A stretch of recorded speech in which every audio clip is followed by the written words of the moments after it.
Welcome to our channel. నేను మీ anchor Zakir Hussain. ఇక దేశ రాజకీయాల్లో ఏం జరగబోతుంది నెక్స్ట్ ఏంటి అనే దాని మీద సీనియర్ జర్నలిస్ట్ రాజ్దీప్ గారు కొన్ని ఆయన అనాలిసిస్ చేయడం జరిగింది. సో అసలు ఏం జరిగింది ఏంటి తెలుసుకునే ప్రయత్నం చేద్దాం. ప్రస్తుతం మనతోటి సీనియర్ జర్నలిస్ట్ సిఎస్ రావు ఉన్నారు.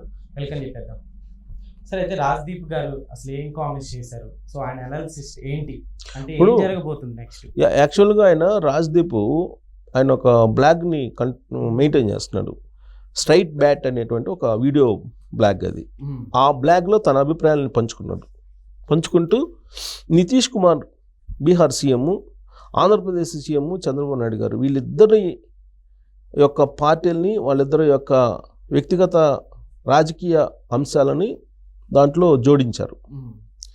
దాన్ని బట్టి చూస్తే లౌకికవాదానికి ఏదో ప్రమాదం ఏర్పడింది దేశంలో అనేటువంటి అభిప్రాయాన్ని ఆయన వ్యక్తం చేస్తూ బీహార్ సీఎంగా ఉన్నటువంటి నితీష్ కుమార్ గారికేమో ఆయన్ని ఒక మస్కట్ కింద వాడుకుంటుంది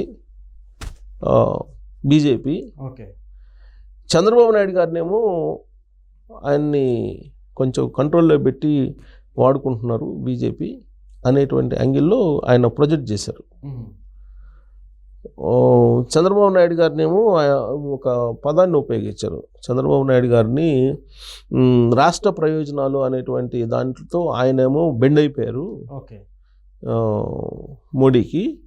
ఆయనేమో వయసు అయిపోయింది, మళ్ళీ సీఎం కావాలన్నటువంటి కోరికతోటి బీజేపీ తోటి ట్రావెల్ అవుతున్నాడు. బట్ వీళ్ళిద్దరూ ఇప్పుడు ఎన్డీఏ కూటమికి రైట్ అండ్ లెఫ్ట్గా ఉన్నారు. వీళ్ళిద్దరూ పార్టీ సిద్ధాంతాలను కాదని మారినటువంటి రాజకీయ పరిస్థితులు, అలాగే అవసరాలకు అనుగుణంగా మార్పు చెందారు రాజకీయంగా అనేటువంటి విశ్లేషణ చేశారు. సిద్ధాంతాలను వదిలిపెట్టేశారు వీళ్ళు అని చెప్పి చాలా క్లియర్గా దాంట్లో రాజ్దీప్ ఆయన వ్యక్తపరిచారు. సరే, ఆయన ఆ బ్లాగ్లో వ్యక్తపరిచినటువంటి అంశాలను మనం పరిశీలిస్తే ఎవరిని టార్గెట్ చేశారు? నిజంగానే అట్లా చేసినట్టు అనిపించిందా సార్ మామూలుగా మీకు? అదే ఆయన అభిప్రాయం. ఆయన బ్లాగ్లో పొందుపరిచినటువంటి అంశాలను కనుక మనం అబ్జర్వ్ చేస్తే ఓవరాల్గా ఎలాంటి కంక్లూజన్కి రావచ్చు అని అంటే, చంద్రబాబు నాయుడు గారు లేదా తెలుగుదేశం పార్టీ సిద్ధాంతాలు వేరు, బీహార్ సీఎం నితీష్ కుమార్ గారు ఆయన పార్టీ జేడీయూ ఆ పార్టీ సిద్ధాంతాలు వేరు. ఈ సిద్ధాంతాలకి భిన్నంగా వీళ్ళు వ్యవహరించాల్సినటువంటి పరిస్థితి ఏర్పడింది ఇప్పుడు.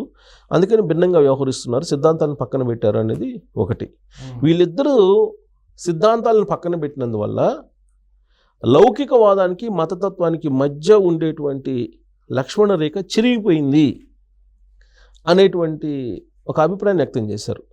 అంటే ఇండైరెక్ట్గా ఆయన ఏం చెప్పారు, డైరెక్ట్గా చెప్పకపోయినా వీళ్ళిద్దరూ మారినందువల్ల భారతదేశంలో లౌకికవాదం పోయింది, మతతత్వం కలిసిపోయింది, ఈ రెండు కలిసిపోయినాయి, ఇది మంచిది కాదు అనేటువంటి అభిప్రాయాన్ని ఆయన తన బ్లాగ్లో, వీడియో బ్లాగ్లో వ్యక్తం చేసినట్టు నాకు అనిపించింది. ఆయన వ్యక్తం చేసినటువంటి అంశాలను చూస్తే ఆయన అసలు చంద్రబాబు నాయుడు గారిని, నితీష్ కుమార్ గారిని అసలు మీరు ఎందుకున్నారు ఎన్డీఏలో, భాగస్వామిగా ఉండాల్సిన అవసరం ఏంటి అనేటువంటి ప్రశ్నను జోడించినట్టు అనిపించింది, నాకు సంధించినట్టు అనిపించింది.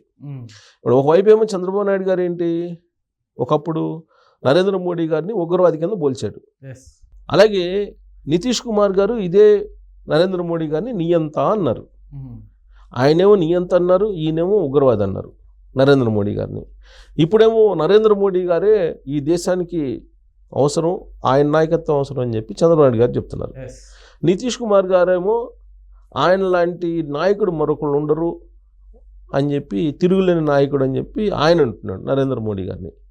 ఎందుకు అంటున్నారు అనే దాని మీద ఈయన వివరణిచ్చారు. ఎందుకు అంటున్నారు, 2019లో ఇదే చంద్రబాబు నాయుడు గారు నరేంద్ర మోడీ గారిని ఉగ్రవాది కన్నా ప్రమాదం ఇతను అని చెప్పి ప్రచారం చేశాడు 2019 ఎన్నికల్లో. నరేంద్ర మోడీ గారు ఆంధ్రప్రదేశ్ వస్తే నల్లబెల్లుల్ని ఎగరేసి నిరసనలు తెలిపారు. అంత వ్యతిరేకించినటువంటి చంద్రబాబు నాయుడు గారు నరేంద్ర మోడీ గారిని ఇవాళ నరేంద్ర మోడీ గారికి అత్యంత ఆప్తులయ్యారు. ఎందుకు అయ్యారు అనే దాని మీద ఆయన ఎలాంటి కంక్లూజన్కి వచ్చారు? రాజ్దీప్ సర్దేశాయి ఆయన నేషనల్ జర్నలిస్టు, ఆయన కాలమ్స్ రాస్తుంటాడు, ప్రతి వారం కూడా ఏదో ఒక పేపర్లో దాన్ని అనువదిస్తూ ఉంటారు తెలుగు పేపర్లో. ఓకే. ఇప్పుడు ఆయన వీడియో బ్లాగ్లో పెట్టారు. ఎందుకు మారారు చంద్రబాబు నాయుడు గారు? ఒకప్పుడు ఉగ్రవాద అన్నారు నరేంద్ర మోడీ గారిని, ఇలాంటి వాళ్ళు ఉండకూడదు అని అన్నారు, నరమేధం సృష్టించాడు ఇతను Yes. అని చెప్పేసి అన్నాడు. ఉమ్. మరి అలాంటి అతనికి ఎందుకు ఇప్పుడు ప్రాధాన్యత ఇస్తున్నాడు అని అంటే, ఆయన వ్యక్తం చేసినట్టు అభిప్రాయం ఏంటంటే, రాజ్దీప్ సర్దేశాయ్ మారుతున్నటువంటి రాజకీయాలకు అనుగుణంగా, పరిస్థితులకు అనుగుణంగా, రాజకీయ పరిణామాలకు అనుగుణంగా మారకపోతే నిలబడలేము అనేటువంటి అభిప్రాయానికి వచ్చి ఉండొచ్చు. అందుకే చంద్రబాబు నాయుడు గారు నరేంద్ర మోడీ గారితో కలిసి ఎన్డీఏలో ప్రయాణం చేస్తున్నారు. రాష్ట్ర ప్రయోజనాలు మాత్రమే ముఖ్యం అనే దానికి కట్టుబడి ఉన్నారు ఆయన. ఓకే. సో కాబట్టి రాష్ట్ర ప్రయోజనాల కంటే తనకేం ముఖ్యం కాదు అని చెప్పి పరిస్థితులకు అనుగుణంగా తన సిద్ధాంతాలను మార్చుకున్నాడు అని చెప్పి వ్యక్తం చేశారు. అంటే రాష్ట్రం అప్పుడున్నటువంటి కోసమే సిద్ధాంతాలు చేంజ్ చేసుకున్నారు అన్నట్టుగా మాట్లాడారు. రాష్ట్రం కోసం మాత్రమే చేంజ్ అయ్యారు. ఆయన పరిస్థితులకు అనుగుణంగా, రాజకీయ పరిణామాలకు అనుగుణంగా మారారని. ఇప్పుడు రాజకీయ పరిణామాలకు అనుగుణంగా కూడా, పరిస్థితులకు అనుగుణంగా. ఓకే. రాజకీయ పరిణామాలు ఏంటి? ఇవాళ బీజేపీ పార్టీ, నరేంద్ర మోడీ గారు కానీ, అమిత్ షా గారు కానీ ఎవరైనా సరే వాళ్ళని వ్యతిరేకిస్తే కనుక ఏం జరుగుతుందనేది మనకు తెలుసు. Yes. వాళ్ళిద్దరికంటే ముందుగా ఈడీ, సిబిఐ వస్తున్నాయని చెప్పి కాంగ్రెస్ పార్టీ వాళ్ళు చెప్తున్నారు. ఉమ్. కాబట్టి వాటిని బ్రహ్మాస్త్రాలుగా ఉపయోగిస్తూ వాళ్ళకు అనుగుణంగా రాజకీయాలని అన్ని రాష్ట్రాల్లో మార్చేస్తున్నారు అనేటువంటి అభిప్రాయం కాంగ్రెస్ పార్టీలో ఉంది, బీజేపీ ఇతర ఎన్డీఏ ఇతర పార్టీల్లో ఉంది. ఉమ్. అది చెప్తూ ఉన్నారు అందరూ. చంద్రబాబు నాయుడు గారి గురించి ఎందుకు రాశారని ప్రత్యేకించి నితీష్ కుమార్ గారి గురించి, చంద్రబాబు గారి గురించి ఎందుకు రాశారని అంటే, వీళ్ళిద్దరూ చాలా సీనియర్ పొలిటీషియన్స్, నేషనల్ లెవెల్లో ప్రత్యేకమైన గుర్తింపు కలిగినటువంటి లీడర్స్. ఉమ్. ఒకప్పుడు యునైటెడ్ ఫ్రంట్ని నడిపారు చంద్రబాబు నాయుడు గారు. ఉమ్. రాష్ట్రంలో కాంగ్రెస్ పార్టీ హవాని కాదని చెప్పి నేషనల్ ఫ్రంట్ అనే దాన్ని ఎన్టీ రామారావు గారు తీసుకొస్తే దాన్ని తెరవేనుకుని నడిపారు. నేషనల్ ఫ్రంట్ని, యునైటెడ్ ఫ్రంట్ని నడిపారు. తర్వాత ఎన్డీఏని నడిపారు చంద్రబాబు నాయుడు గారు. ఉమ్. సేమ్ అదే అనుభవం నితీష్ కుమార్ గారికి కూడా ఉంది. ఓకే. ఈయన కన్వీనర్గా ఉన్నారు, ఆయన కన్వీనర్గా ఉన్నారు ఎన్డీఏకి. సో కాబట్టి వాళ్ళు కేంద్ర ప్రభుత్వాల్ని, సంకీర్ణ ప్రభుత్వాల్ని నడిపినటువంటి నేషనల్ లుక్ ఉన్నటువంటి బలమైనటువంటి లీడర్లు నితీష్ కుమార్ గారు, చంద్రబాబు నాయుడు గారు. అయితే వీళ్ళిద్దరు దేశ రాజకీయాల్లో ఉన్న చక్రం తిప్పే ఛాన్స్లు ఏమైనా ఉన్నాయంటారు సార్? ఆల్రెడీ తిప్పారు. ఓకే. ఆల్రెడీ తిప్పారు. రానున్న జనరేషన్లో నరేంద్ర మోడీ గారు గుజరాత్ ముఖ్యమంత్రిగా ఉన్నప్పుడే వీళ్ళు ఢిల్లీలో చక్రం తిప్పారు. అలాంటి వాళ్ళు ఇప్పుడు నరేంద్ర మోడీ గారికి బెండ్ అయినందువల్ల దేశానికి నష్టం జరుగుతుంది అనేటువంటి అభిప్రాయాన్ని రాజ్దీప్ సర్దేశాయ్ తన బ్లాగ్లో పొందుపరిచారు. స్ట్రైట్ బ్యాట్ అనేటువంటి ఒక బ్లాగ్, దాంట్లో పొందుపరిచారు. డైరెక్ట్గా చెప్పలేకపోయినా ఇండైరెక్ట్గా. ఆయనేమో వయసు రీత్యా ఇబ్బంది పడుతున్నాడు, అనారోగ్య సమస్యలతో ఉన్నాడు నితీష్ కుమారు. ఇప్పుడు బీజేపీ తోటి నడిచి వెళ్ళక తప్పనటువంటి పరిస్థితి. ఆయనేమో ట్రావెల్ అవుతున్నారు, ఆయన సిద్ధాంతాలు వేరు, బట్ ఆయన ట్రావెల్ అవుతున్నారు. ఇప్పుడు ఈయన రాష్ట్ర ప్రయోజనాలు అని చెప్పి ట్రావెల్ అవుతున్నారు. నరేంద్ర మోడీ గారితో కలిసి నడవడానికి వీళ్ళు మానసికంగా సిద్ధపడ్డారు. దాంతో లౌకికవాదం, మతతత్వం రెండు కలిసిపోయాయి అనేటువంటి ఆ బౌండరీ ఏదైతే ఉందో లక్ష్మణ్ రేఖ, ఆ లక్ష్మణ్ రేఖ కనిపించకుండా పోయింది అనేది ఆయన అభిప్రాయం.